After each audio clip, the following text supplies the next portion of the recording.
नमस्कार आंगनबाड़ी बहनों, anganwadi news schedule YouTube channel में आपका स्वागत है, जहां आपको आंगनबाड़ी जुड़ी प्रत्येक महत्वपूर्ण खबरें सबसे पहले प्रोवाइड कर दी जाती हैं। तो हमारे चैनल को तुरंत सब्सक्राइब जरूर कर लें और साइड में आ रहे बेल के आइकन को भी प्रेस कर लें।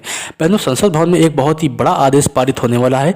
उस आदेश में आंगनबाड़ी बहनों के मानदेय को 5,000 रुपये से बढ़ाकर 10 से 15,000 रुपये करने को लेकर बहुत ही बड़ी बहस छिड़ चुकी है। आपको बता दें, मई से आंगनबाड़ी बहनों का मानदेय मिनिमम 15,000 रुपये हो सकता है। साथ ही बहनों को सरकारी कर्मचारी बनाए जाने को लेकर भी सरकार सोच रही है। तो आपको बता दें बहनों, आंगनबाड़ी बहनों के लिए बहुत ही बड़ी खुशखबरी निकल कर सामने आने वाली है। आपको इस वीडियो में पूरा देखने को मिलेगा कि आंगनबाड़ी बहनों की जल्द मानदेय बढ़ोतरी हो सकती है। तो बहनों, हमारी आपसे यही रिक्वेस्ट है, पूरे वीडियो को ध्यान से देखेगा। वीडियो को देखने के साथ साथ जितना ज़्यादा हो सके शेयर कर दीजिएगा इस वीडियो को अपने जैसी और भी आंगनबाड़ी बहनों के साथ, ताकि उनकी भी काफ़ी हेल्प हो सके, वो भी इस महत्वपूर्ण खबर को जान सके। और मानदेय बढ़ोतरी को लेकर आपकी क्या राय है वो कमेंट में लिखना ना भूलिएगा। तो बहनों, बढ़ते हैं आज का अपने महत्वपूर्ण वीडियो की तरफ।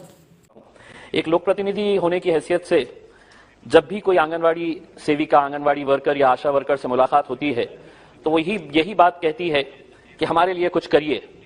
उसे ऐसा लगता है कि हम लोक प्रतिनिधि है तो बड़ी उम्मीदें हैं और मेरी जिंदगी में अगर कुछ बदलाव आ सकता है तो आप कर सकते हैं। ये अलग बात है कि इसके अंदर कितनी सच्चाई है, हम यहां पर बोलकर तो जाते हैं।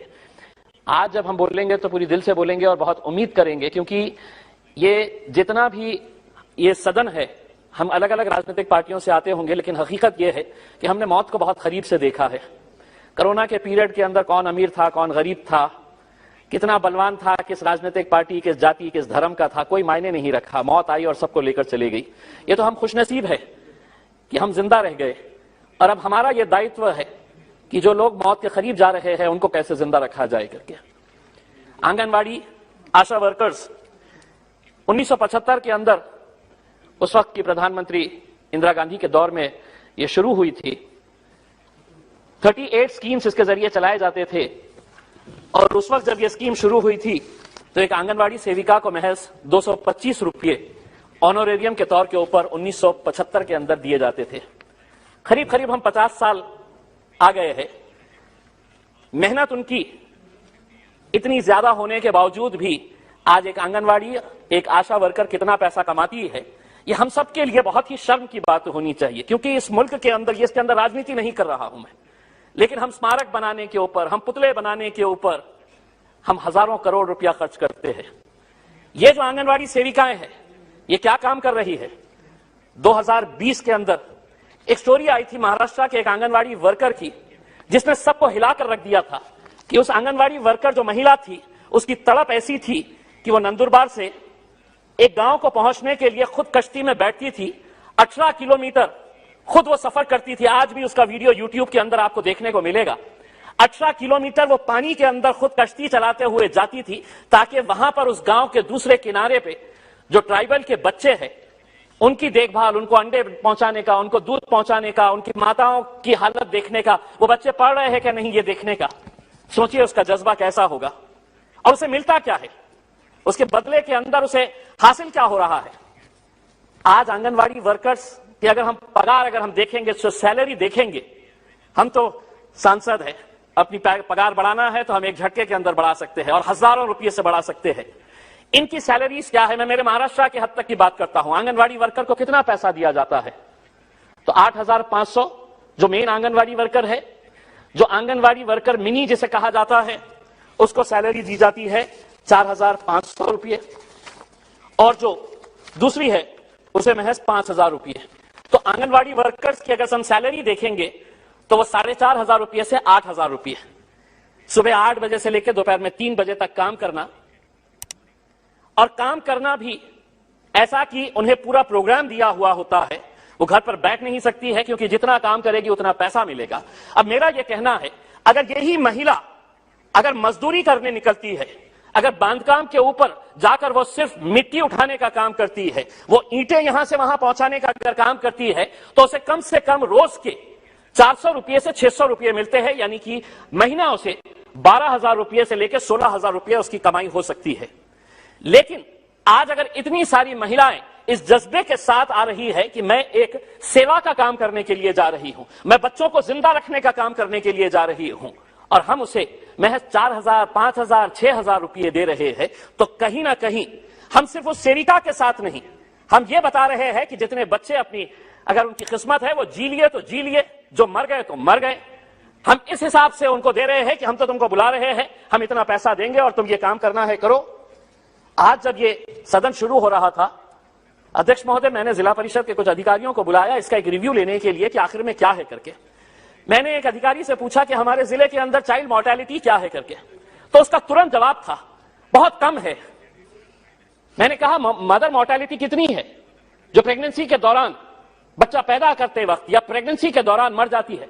तो उसने मुझे आंकड़ा बताया, उसने कहा कि बहुत कम है। तो मेरा जवाब उसको यह था कि अगर एक भी अगर मरता है, एक बच्चा भी अगर पैदा होकर मरता है या एक मां भी अगर प्रेगनेंसी के दौरान अगर मरती है, तो वो हमारे लिए हम उसके लिए दोषी है।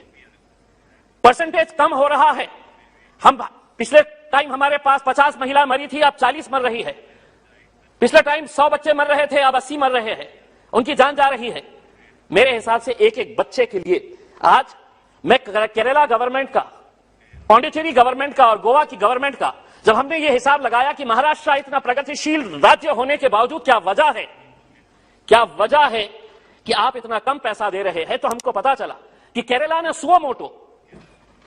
सुओ मोटो इन आंगनवाड़ी वर्कर्स की पगार, इनकी सैलरी बढ़ाकर 15,000 रुपये कर दी है। पांडिचेरी और गोवा सबसे ज्यादा पैसे देता है आंगनवाड़ियों को। महाराष्ट्र सरकार की क्या ऐसी दुविधा है कि वो पैसा एक अच्छे काम के लिए नहीं दे सकते हैं? और कितना मांग रहे हैं? अगर उनको 5,000 रुपये है तो क्या हम उन्हें 10,000 रुपये पगार नहीं दे सकते हैं? आज उन्हें हम क्यों सिर्फ एक ऑनरेरियम के तौर के ऊपर दिया जा रहा है? क्यों नहीं जिस तरह मेहता साहब ने बताया है कि उनको हम एक परमानेंट एम्प्लॉय के तौर के ऊपर देखते हैं कि ताकि उन्हें कम से कम मिनिमम वेजेस एक्ट के हिसाब से उनको सैलरी दी जा सकती है। और वो काम ऐसा नहीं कर रहे हैं।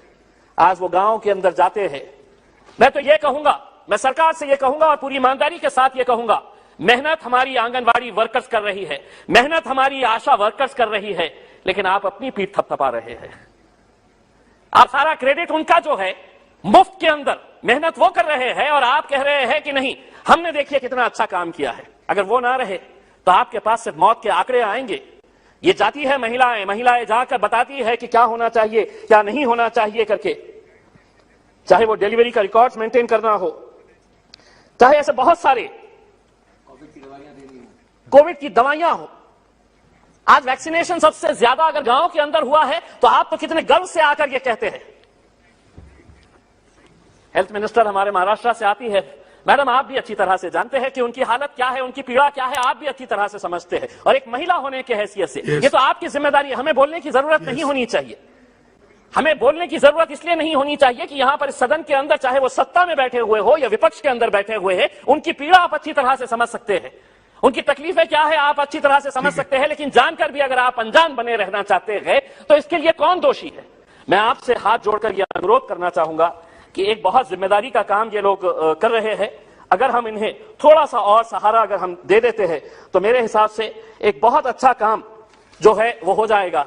मैं मैडम आपको ये बताना चाहता हूं कि पिछले साल सारे मराठी चैनल्स के ऊपर एक खबर आई थी कि आंगनवाड़ी सेविकाएं जितनी भी है उनको सरकार ने, महाराष्ट्र सरकार ने मोबाइल फोन दिया था, वो चलता ही नहीं था।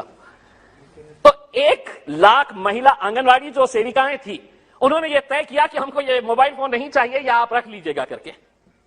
यानी कि सोचिए कि उसके अंदर भी भ्रष्टाचार, कि आप एक अच्छा काम करने के लिए एक महिला गांव गांव घूम रही है, काम करने के लिए जा रही है, और वो फोन जो दिया गया वो फोन ही नहीं चलता था। तो 1 लाख आंगनवाड़ी सेविकाओं ने यह तय किया कि अब हम ये वापस कर देंगे करके, और उन्होंने वापस करने का फैसला लिया है।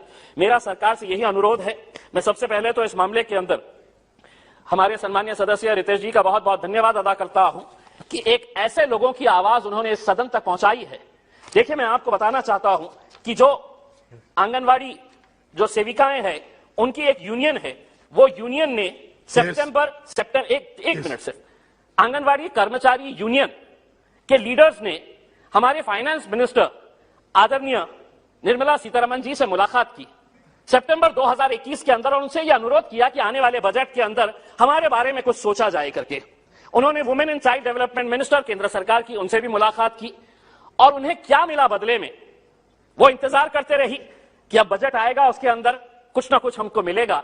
तो उन्हें क्या मिला? तो सिर्फ आश्वासन मिला। और यही आश्वासन के ऊपर वो कितने सालों से काम कर रही है कि नहीं आज नहीं तो कल मेरे भी अच्छे दिन आएंगे, क्योंकि मेरे वजीर आजम ने कहा है कि सबके अच्छे दिन आएंगे, तो आंगनवाड़ी वालों के भी, हमारी बहनों के भी अच्छे दिन आए, यही उम्मीद करते हैं और सरकार से अनुरोध करते हैं कि इसके बारे में कुछ ना कुछ फैसला लीजिएगा। उनके घर भी है, उनको खुद को भी बारे में सोचना है, वो दूसरों के बारे में सोचकर बाहर निकलती है, उनके बारे में सोचने की जिम्मेदारी हम सबकी है, पूरे सदन की है।